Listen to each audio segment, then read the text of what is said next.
welcome to the podcast. I'm your host, Thomas Schoenemann. I'm a global info worker, climate content creator, audio producer, and founder of globalwarmingisreal.com. I have a knack for making the incomprehensible a little digestible, which is a good thing because my mission is to help people understand climate change and to reach as wide an audience as possible as soon as possible. In the podcast, I speak with activists, authors, policy experts, entrepreneurs, and NGO heads, the people doing the work on the ground to slow climate change, teaching others how to adapt and helping create a climate narrative that works. They shape our living story as we move forward day by day. We'll also review books and tell stories using sound and the imagination. It's all to help spread awareness and understanding of climate, human development, psychology, sociology, and how we can learn to live in the Anthropocene. It's been said that hope is when we stop fooling ourselves. On this show, we don't doom scroll, but we don't paint a Pollyanna picture of our current situation either. We explore what's doable. Can we bring back what's lost? No, but we sure can defend what remains. In this make-or-break decade, we must fix our broken relationship with nature, ourselves, and each other. So let's get started.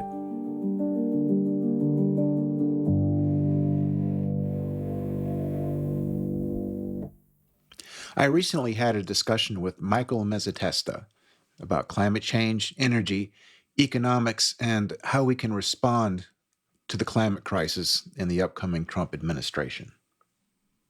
Michael is the founder of Better Future Media and has a degree in economics from Stanford University. His popular Instagram videos span the intersection of economics, climate, finance, and culture. And we take a look at all these things in our upcoming discussion, and we hope you enjoy. Here's my discussion with Michael Mezzatesta. I was just listening to some of your Instagram videos. Oh, cool. I take note of your encouragement to, now that we're at another 4 years of Trump, this will be a galvanizing moment for the climate movement. I think so. I mean, it's a sad moment. It's a sad moment. It's a galvanizing moment. It's a roller coaster of emotions. Yes, indeed. Definitely frustration, anger, excitement, and I think it will strengthen some of the resistance movements and the protests and the political effort to stop Trump. So I think there's a silver lining there that I was trying to highlight. Yeah. So in regard to COP29, which is going on now, and of course he's going to pull out of Paris. Right. That's kind of a given. But what do you think the impact of that will be? And I'll preface this question with kind of mocking my bias toward the COP at this point. I've been to two COPs, 15 and 21, and I'm really disappointed. In a way, I feel like the COP has jumped the shark. It's all these oil and fossil fuel interests that are there. And of course, it's going to make a difference of him pulling out of Paris. But how much, in your assessment, how much of a difference do you think that's going to make at this point as far as meeting the goals of the Paris Agreement? Yeah, I think sharing your assessment that COP isn't a very effective forum, and my faith in the process has dwindled, especially in the last few years. Mm. That said, as you know, climate change is a global issue, and there needs to be some sort of global approach to solving it. Yeah. And so I think that pulling out in the Paris Agreement would really be what feels like, if not the final nail, enough nail in the coffin of international collaboration on climate solutions. I think that it erodes trust in the international diplomacy in general and in the ability of nation states to get along and then solve big problems. And if anything, I think it'll cause that. I think my biggest fear is that it will cause the good people who are going to COP and doing their darndest to make an agreement happen. I think it'll take a lot of wind out of their sails and make them feel like, what's the point of this, right? And so that's the concern, is that the best parts of COP might be really stamped out by the U.S. just fully fully leaving. Yeah, I suppose in a way it can do that, what you just said, and then kind of embolden the fossil fuel interests. They're lobbying for their own interest. Absolutely. I think they will be emboldened, not as if they needed more reasons to be emboldened. And it's too much running their show at this point. Right.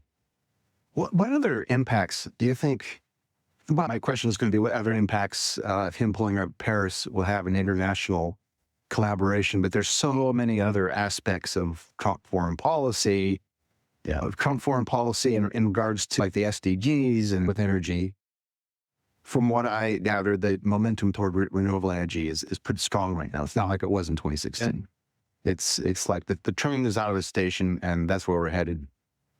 Right. It's just if we're going to get there in time is the question. This one, right? So do you want me to speak a little bit to renewable energy bit in the U.S. or more to the effects of global diplomacy or both? Let's do both. Okay. Let's start with global and then go domestic. Okay. Yeah, I mean, the global picture, I think, and this is going to veer away from climate for a moment, but it will come back. I think, the global tension we're seeing is a shift towards a more multipolar world. That's the phrase everyone likes to use. From a unipolar, U.S.-led international world order to a more multipolar world. And traditionally, U.S. presidents have done their best to stem that tide and try to keep it a unipolar world. But Donald Trump seems to be willing to fan the flame and say, look, we don't want to be leaders of the free world. We're not going to fill that role. And there are some benefits to that shift, I think. But I think that when it comes to, again, solving global problems through cooperation, I think that's going to get a lot harder. And I think COP and then the Paris Agreement are just examples of how that's going to affect the climate situation. But I do think that in a more multipolar world where you have more influence going to other countries, whether that's the big, obviously, China is the main one. I think, you're seeing a bit more of the EU floating away from the U.S. sphere of influence. You're seeing Russia kind of doing its own thing and allying with its own sort of axis of countries, including Iran. It leads to a bit of a less predictable state of affairs for foreign policy. And I think that, again, sitting here in the U.S., like, oh no, this might be destabilizing. This might be bad. Well, in some ways, it's what everyone who has been criticizing the American empire has been wanting for many decades. And so we'll see how it goes. But I do think that what we're seeing, and another, something I dig into a lot on my channel and just in my work is the kind of economic side of things and how it relates to climate change. And what we're seeing is a lot more kind of economic regionalism. So instead of this globalized economy where everything we consume might have parts that come from Indonesia and China and maybe assembled in Europe and that sort of model, I think we're going to see less and less of that. We're going to see more close alliances between regional trade partners. In the U.S., I think that looks like Mexico and Canada, obviously, and probably a little bit less of China, especially if we have 100% tariffs on a lot of their goods. Those threats are real. Yeah.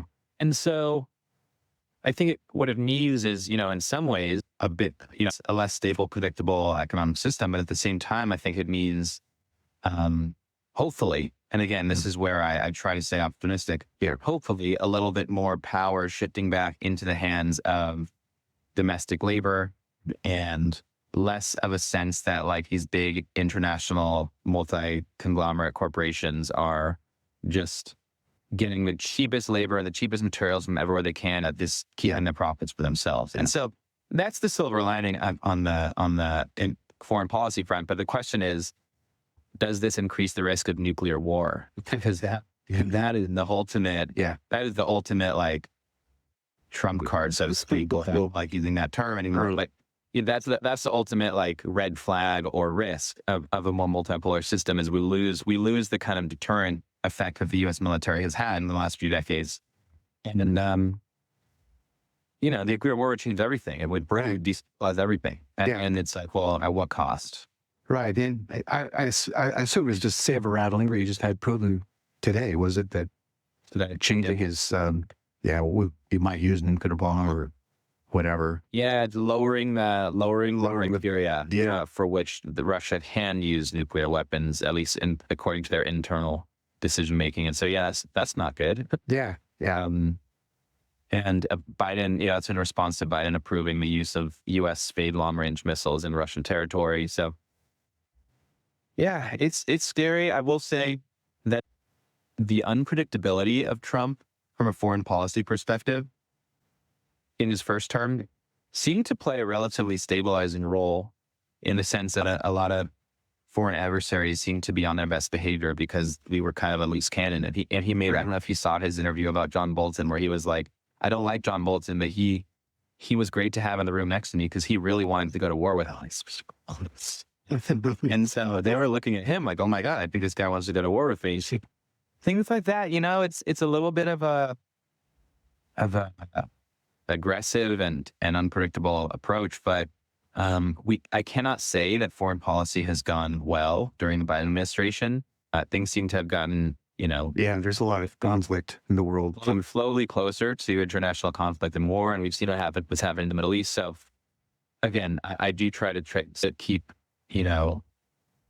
optimism around the hopeful effect of the Trump foreign policy as being, a little bit less conflict oriented. But I know we're here to talk about climate. That's Well, it all ties in, I think.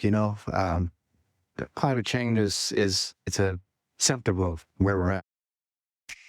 Another thing that interested me from some of the videos I saw were your what is it, the well-being economy?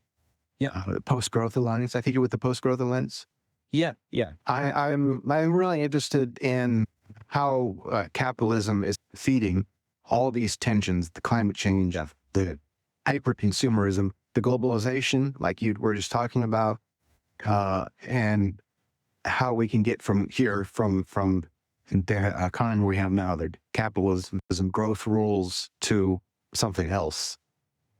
Because you kind of mentioned, not you, but the big you mentioned that the growth might not be a good thing, and you kind of feel like you're an outcast.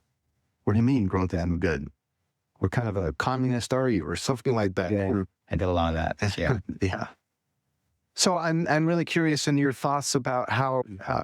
Well, okay. So what are some examples? You mentioned Iceland and New Zealand. What are they doing specifically toward that end? Yeah, and Finland and Wales are two other examples. What they've done in partnership with the Wellbeing Economy Alliance, which is a great organization I work closely with to make media and educate folks about their work. Those countries are taking some of these new economic frameworks that are basically saying, okay, let's stop using the traditional model where growth is the goal of every single economic policy and start thinking, okay, what are other social objectives that we have, whether that's increasing well-being, increasing certain, health standards, improving mental health, improving happiness, like just stuff that's like, seems obvious, but it had never been the focus of economists. And saying, what if we made those the goal of our economic policies, or even in a less extreme way, what if we added those to the list? So it's like economic growth is part of the goal, and also happiness, well-being, mental health are co-objectives. And all of those countries have landed in different places on how they implement these things. But to use the example of Wales, they set up something called a Future Generations Coalition, where they are using the lens of how will this policy affect future generations? So not just this one, but what will be the effect on 1, 2, 3 generations out from now? Mm-hmm. And if we use that lens, it becomes less about making the economy bigger for them and more about, hey, maybe we shouldn't degrade the quality of land or pollute, cause some sort of irreparable resource loss or biodiversity loss and things like that. And so when they start using these other objectives around well-being as the objective for economic policy, new types of decisions start to get made. And the initial research is showing that it's working. Like these policies are actually having improving some indicators like happiness and well-being. The question is, are we willing to make those trade-offs between well-being and growth? And if not, and this is what I get into in my videos a lot, is like, if not, why not? Because if you look at the amount of wealth we've created in a lot of these highly advanced economies, which is where this conversation is happening, it's not happening in the developing world as much, because for them, it's really about actually improving just the standard of living and generating wealth to lift people out of poverty. But when you look at these more developed economies, it's like, well, we have generated all this wealth, but we still have homelessness. We still have the mental health crisis. We still have rent inequality. Maybe it's time to actually address those things and stop pretending like that growing the size of the economy is the only goal here. The be all and all. Yeah. That's the other thing. The culture war. It is frustrating to try to deal with people that are here in the United States, have the advantage of the most advanced economy in the world, having the most impact, because it's the most. How can you not have the most impact if you have the most advanced economy in the world? So, and yet unable to connect the dots and in fact just push against it. And I wonder if it's willful ignorance or if it's fear of losing what they've got. In some ways, it's more refreshing to talk to people in the developing world because they're more on the ground. They're more grounded. Does that make any sense to you? Yeah, it does. It does. There's a lot of cultural resistance to these types of debates, and yeah, I think that what Trump was able to do this year is and was really effective in doing was tapping into some of that frustration that I think working class people feel around a government that tells them what to do or what to think or tells them that it's their fault that some of these problems are happening, when they're just like, hey, I'm just trying to survive out here. And the truth is that there's a ton of people, despite all of the wealth we've generated, and a ton of people in the U.S. living in poverty who are not in a super strong position financially, or really able to feel like they are in a better place than maybe their parents were. And so that's ultimately the biggest challenge around climate communication, right? Is like, this is a huge problem, but it feels like something that only people who are not thinking about their day-to-day survival are able to think about, because it kind of requires a level of privilege to sit back and say, oh my gosh, there's this global problem we need to solve, right? Right. And I think Trump really muddied the water there and pulled out this really effective message of, it's these bureaucrats in Washington, it's these coastal elites. They want to tell you what to do. Don't listen to them.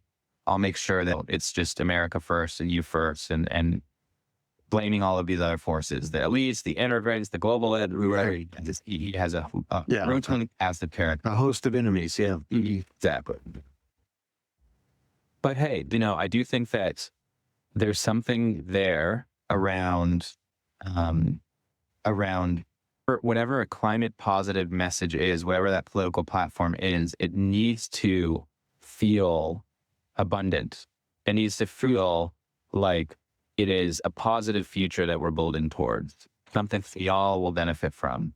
And I worry that the climate movement now, and especially the way Trump has painted it, is a politics of less. It's a politics of friction, less consumption, less wealth, less energy. Yeah, and I don't think he's true. I don't think he's right about that. Excuse me. I don't think that's true, but I think that we kind of walked into his trap a little bit in some of the rhetoric coming out of a lot of green think tanks and policy, politicians and stuff. It's all about the everyday man consuming less. And look, I get it. We do need to consume less. I talk about that a lot, but I think that we need to talk more about the benefits than we do about the stricts. And telling people you got to consume less or being made to feel guilty if you get on an airplane. Of course, it's better if you don't fly, but sometimes life means you have to get on an airplane and visit your ailing parents or whatever it is. Absolutely. And this is where the class stem comes into, right? I talk about that a lot. And I think that's resonant on my social media videos, is like, if you tell someone, hey, don't fly, maybe someone who's like, just maybe one of the first people to get on a plane in their family, like they're excited about it. And they're like, I get to travel the world. And then you have people who are clearly elite members of society who are traveling to to political meetings and climate conferences and national, and they're like telling you not to do something that they're already doing. There's a disconnect there, and it's frustrating. I would be angry too. I get it. Yeah. I am angry sometimes. and that's where I think there's this important element of like, yes, on average, the consumption needs to come down, but can we start with the people who are consuming the most and put restrictions on them? Yeah. To show that like we're all in it. It's a societal problem. Whereas instead, a lot of those people avoid not only restrictions, but they also avoid paying taxes, and they avoid a lot of the red tape that the rest of us have to walk through. And then they say, hey, economic has to fly less. I think it's just it's the opposite of populist. And I think Trump had very effective populist message around the climate that is basically just like, don't worry about it.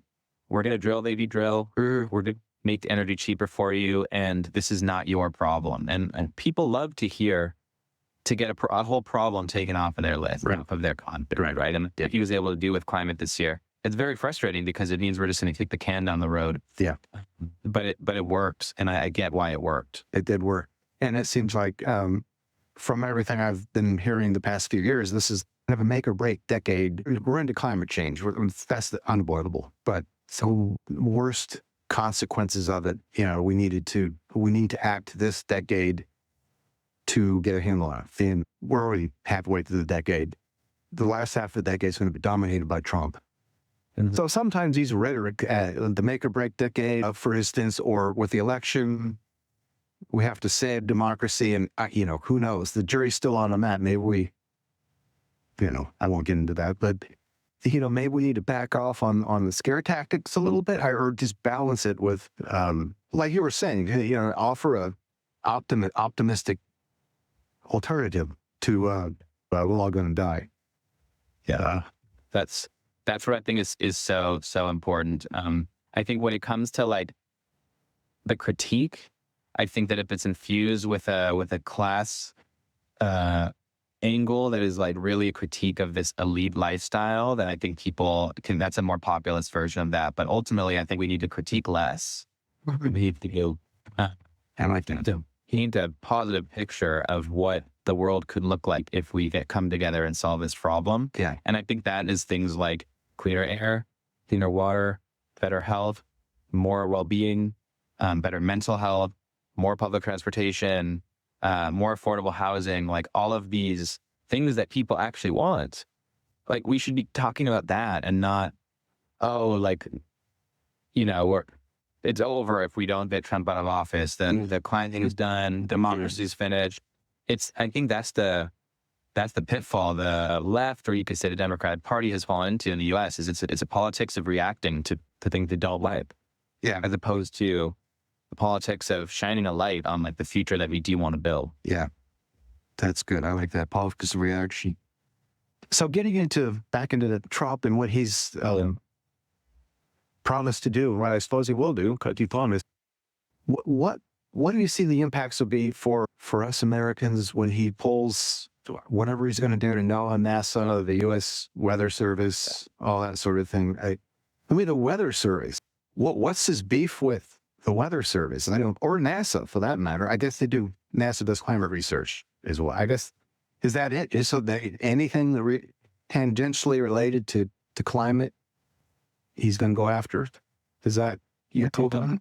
I bit the bullet and read a good chunk of that Project 2025 document. I would not recommend it. It's necessary. But what they referred to, he didn't mention climate as a legitimate problem in the document. They talked about the climate change alarm industry.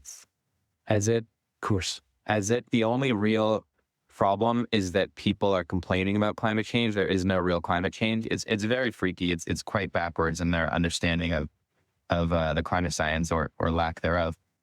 But I think when it comes to the Weather Service, it's just like, these are, and the NOAA, these are government-funded climate research institutions, basically, right? Like these are scientists who are looking at weather patterns. They're looking at global temperatures. They're looking at hurricanes and frequency and doing research into the effect of the warming ocean on the intensity of hurricanes and things like that. And I think they just produce a lot of science that makes climate change look real.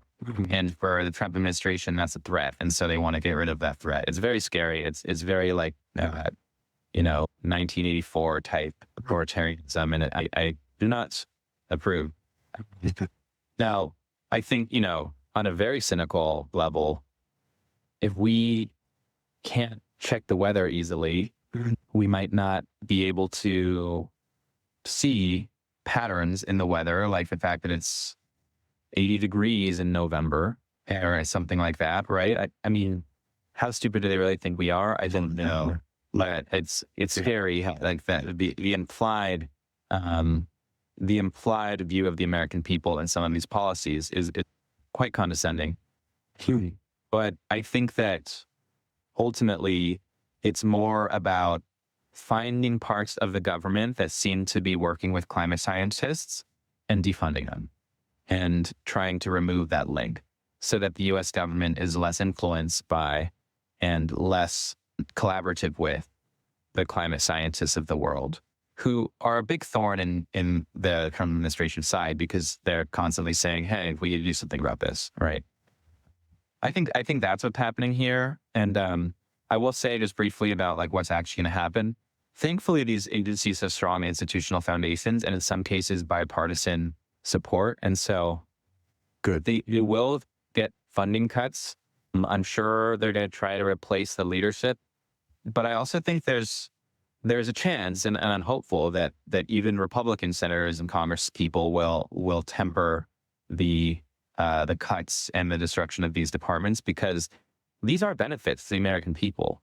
And I think that, I think a really good example of this, and I think a big part of the way that we're going to see the climate issue play out is like the way that the Inflation Reduction Act or the IRA funding is working, which Trump says he's going to repeal. I think he just said he's going to repeal it because it's associated with Biden and Biden is bad in this narrative, right? But ultimately, if you look at the IRA and these renewable energy rebates and the funding that's actually gone out, which is billions and billions of dollars, most of it has gone to Republican.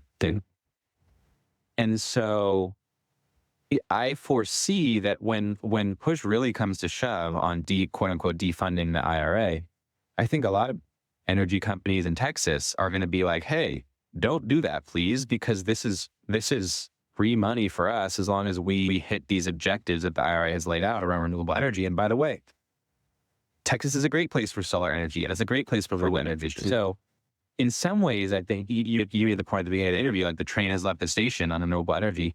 I think the IRA was really brilliant policy. It's actually the main reason why I was supporting the Harris campaign this year. I don't agree with everything in her platform, that's for sure, but I think the IRA was fantastic legislation to incentivize the renewable energy transition. And the fact that Republican states are driving that, I think is going to eventually get to Trump. I don't know if he even knows that yet, but I think he's going to hear about it from his constituents and people in his inner circle. Yeah, that's good to hear. Yeah, when I hear that, he's going to defund all this and he's going to do away with these foundational scientific research institutions, it's like, oh my, that's where you get that pessimistic vibe, Start to spiral. Yeah. Look, I'm not saying it's all going to be okay, but I do think that it is the beauty of our legislative process is that things have to happen somewhat slowly. And I think as they move through the halls of Congress, people are going to realize like, hey, wait, I don't want this program cut, right? Actually, the NOAA is helpful for me in my state for this reason, right? I think that type of thing will come up, but there certainly will be damage. I think it's just a matter of whether it's as big of a hit as the threats imply. And my guess is that no, the threats are much bigger than the actual damage that they do. He's a bully, and so he's more bark than what he can actually pull off. My favorite example is the border wall. That's a good one. Nothing built. Yeah, but we heard about it constantly for years. Yeah, Mexico's going to pay for it too. Yeah, I just read an article before the interview about how drought in Mexico is driving immigration in the United States. Some farmers can withstand what they're dealing with in Mexico, others can't. They get the economic desperation. They have to do something, so they migrate. So it have this irony that Trump is going to have all these mass deportations and deny climate change, yet climate migration is the thing. It is going to just get worse. And of course, I would wager he's not making that connection whatsoever. One problem he's ignoring is fueling the problem that he swept into the presidency on, So absolutely. And this right here you're touching on is to me the scariest thing about the Trump administration and Trump's presidency in general, is he discounts the future so heavily. He doesn't seem to care about what happens after the 4 years he's in office. Yeah. And he's not going to be around.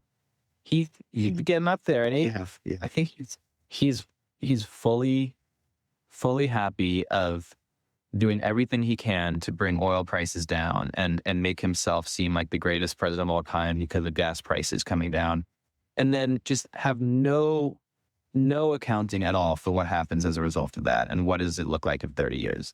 Yeah. And I mean, he built his business by going into massive debt and filing for bankruptcy multiple times. His entire understanding of how to succeed in the world is like running up debt and not being afraid of the consequences and knowing he's gonna get out of it by just short-term wheeling and dealing. And that just seems to be the way he's gonna run the country. Yeah. But we're all gonna be here still when he's gone, and we're gonna have to deal with the consequences of cleaning up his mess. And that's the scary part. I mean, I'm all for cheap energy. I'm not trying to raise. I would not like to see the cost of living go up any further for U.S. citizens or for anyone in the world. Drilling is good for that. Increasing oil supply will bring costs down. I get it. Short term, it makes sense. Yeah. But if you look medium long term, it's a huge cost for future generations. And that's, again, where some of the well-being economy stuff comes in. Like, what if we accounted for that? What if we looked at that? How would that change current policy? I mean, it's the opposite of the way Trump views the world. How much longer can they, I guess, increase gas supply, especially in the fossil fuel-based economy, prices will come down. But renewable energy, the cost of renewable energy is plummeted in the past, like, say, 10 years or so, and it's on par with fossil energy. So at some point, that argument, especially given the environmental impact of fossil fuel, not that there's not an environmental impact to any sort of energy source, but, fossil fuels are pretty bad.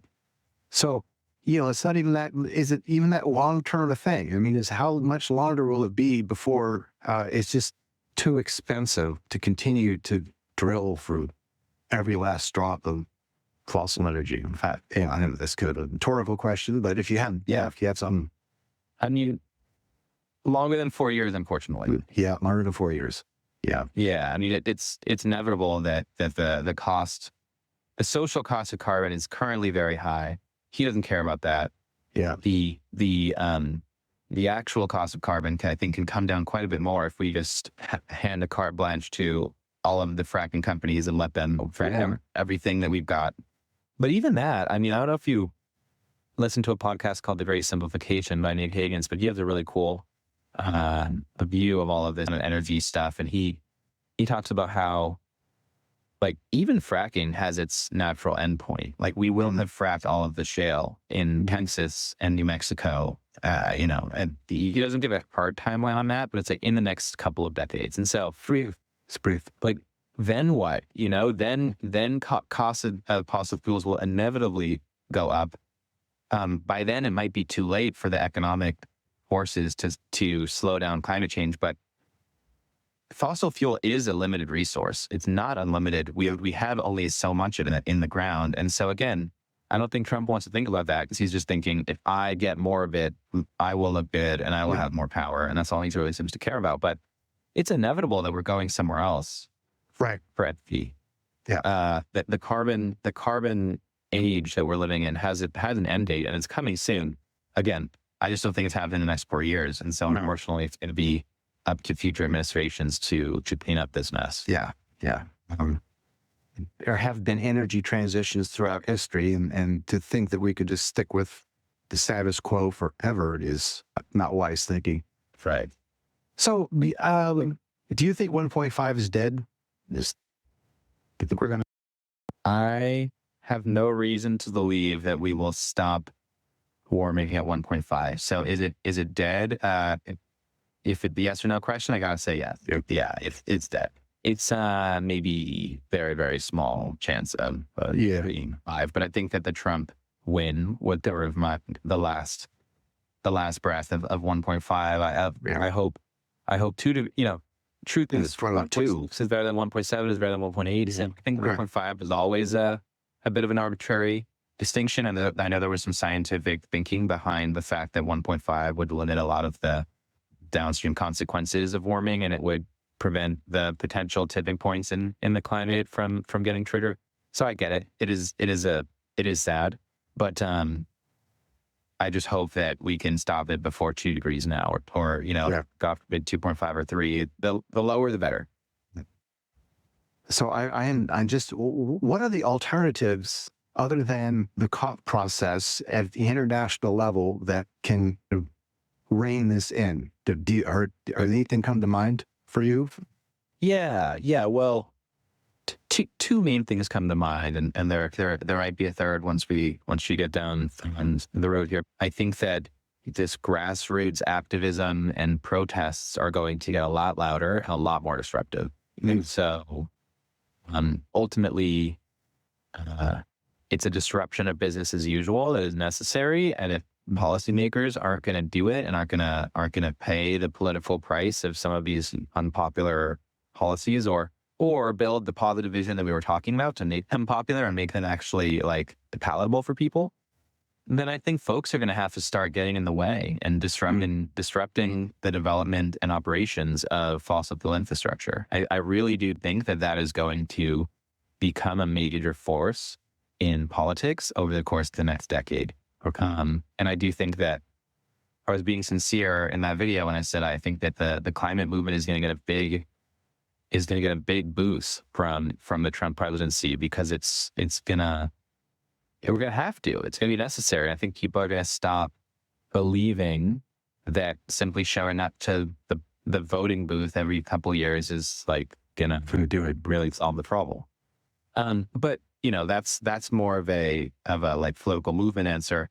I think from an economic standpoint, there's a lot of money to be made in renewable energy. And I think that despite the Trump administration willingness to look away from the problem, I think we're seeing other countries, China most notably, who are actually trying to get ahead of this issue and become the market leader in solar, especially for them, solar farm development. And so I see to some extent the market forces at play that say, it's simply good business to solve climate change. And you'll see in my videos, there's a bit of an anti sort of business streak, only because I think that I'm trying to pressure policymakers and citizens to actually acknowledge their role in solving the problem, because we can't just wait for companies to do it. But I do think that there's a ton of money going into green technology in the US. It's happening even faster in China. And that's all really positive. And to your point, you made the point earlier that the cost of a gigawatt of energy from solar panels is lower than it's ever been. Yeah. And there's a chance that in the arc of development in some of these countries in the developing world, I think you mentioned Kenya earlier, it's easier to get folks onto solar energy earlier in that process. And so there's reasons to believe that countries will not have to pollute as much to get to the level of wealth that they're trying to reach. And all of these things are very positive. And so I think that the progress is going to happen in other countries.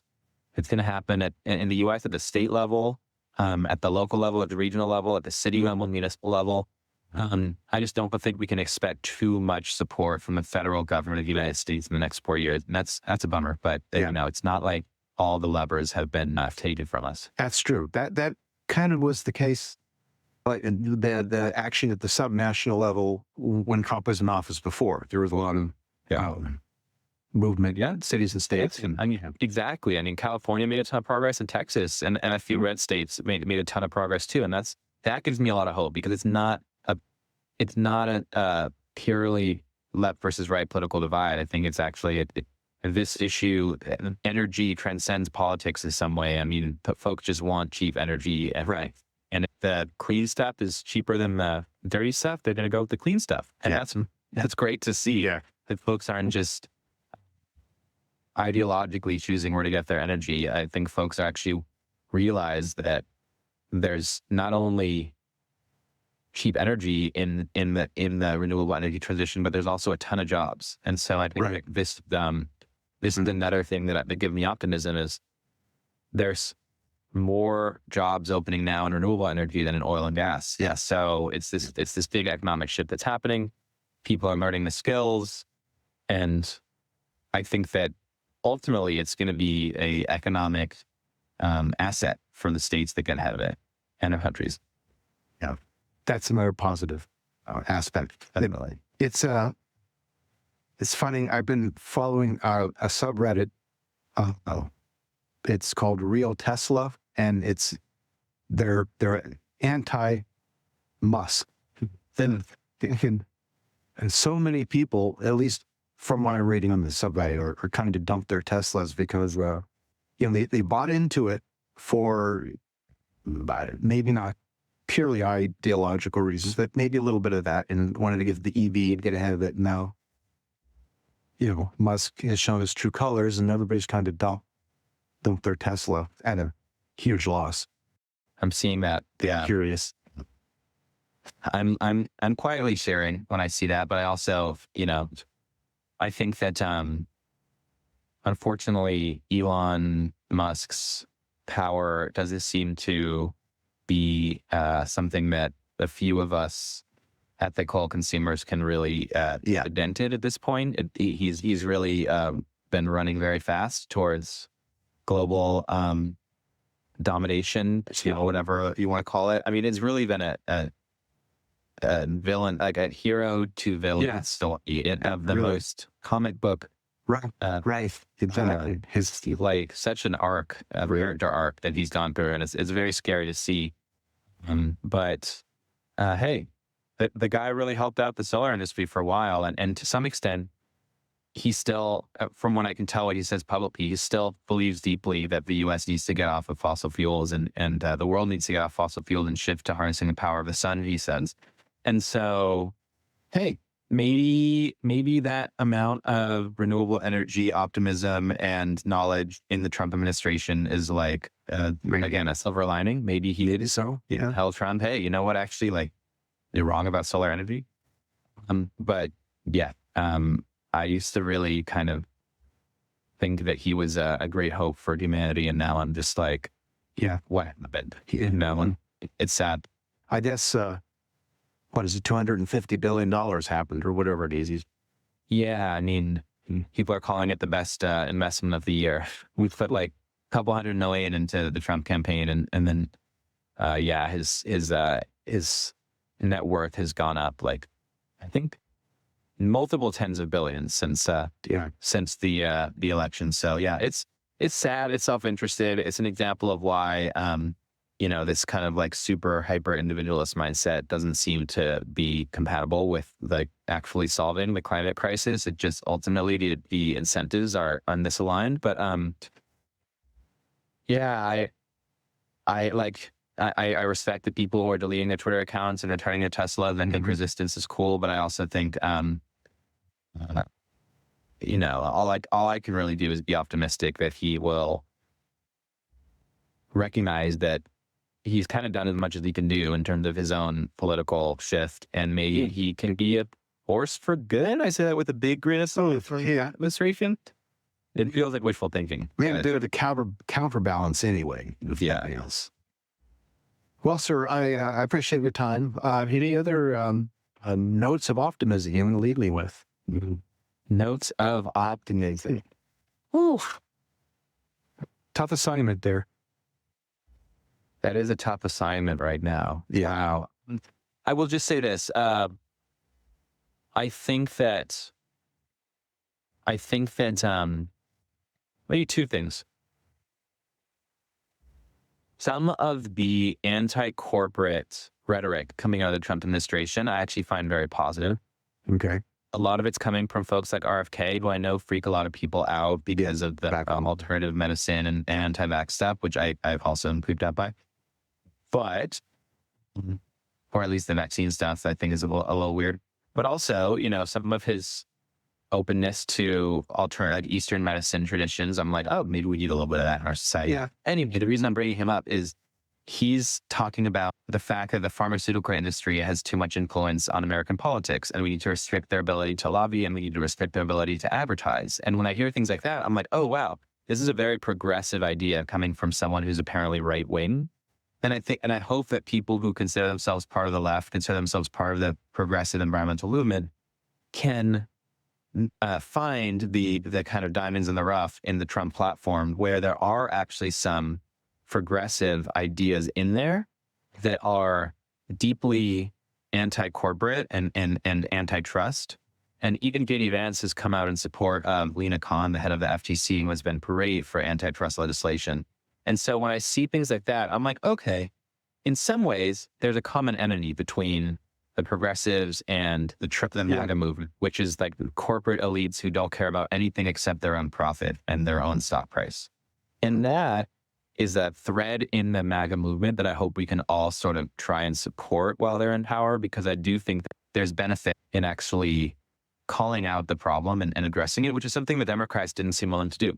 So that is my one kind of like, okay, here's some silver lining of the Trump administration winning. And then it's good. That's that. And I'm trying to remember the other one. Oh, the only other one is something we lightly touched on, which is Trump is a lot of talk and not as much action. And so I will remind people about the border wall, which never got built. I will note that, he's talking about mass deportations, but if his goal is really to keep costs low in this country, he's not going to deport millions of people, because those are people who do a lot of the unwanted jobs in this country. Right. And keep food prices low by working on farms and in slaughterhouses and in food processing facilities. And so I don't think he's going to deport nearly as many people as he says he is. They're a convenient scapegoat for him. They rile people up. But I think he talks a lot more than he actually does. And so don't take him for his word at all. Take him for what he does. And obviously we need fight like hell to prevent him from taking serious actions that are bad for our cause. But try not to get distracted by all the bluster, because a lot of it is BS, and a lot of it is just him controlling the media. Right. And I really hope that we're in a better situation than we think we'll be in 4 years when he passes the baton. That's good. I like that. All right, sir. Thanks, Michael. I appreciate your time. Yeah, of course. So nice to meet you, and talk. This was fun. I hope useful. Let me know. Let's definitely find ways to work together, or at least commiserate as we try to hold on tight for the next few years. All right. Sounds good. Thanks, Michael. Appreciate it. All right. Have a good one. You too. Bye. Bye. There's always more we can do to stop climate change. No amount of engagement is too little, and now more than ever, your involvement matters. To learn more and do more, visit globalwarmingisreal.com. Thanks for listening. I'm your host, Tom Schoeneman. We'll see you next time on Global Warming is Real.